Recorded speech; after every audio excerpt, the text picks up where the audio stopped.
ধর্মতলার মতোই রাস্তার উপরে কিন্তু প্রচুর জামা কাপড় রয়েছে।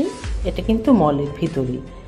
মলের ভিতরে এরা কিছু স্পেস অকুপাই করে জামা কাপড় জিনিসপত্র বিক্রি করে।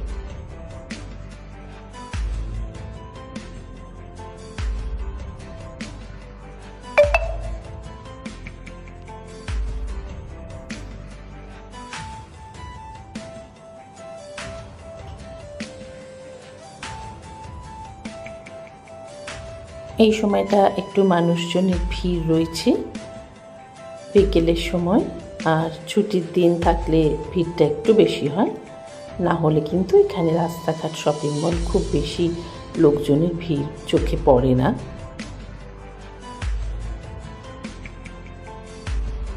আমরা আমাদের প্রয়োজন মতো কিছু টুকিটাকি জিনিস এখান থেকে নিয়ে নিলাম।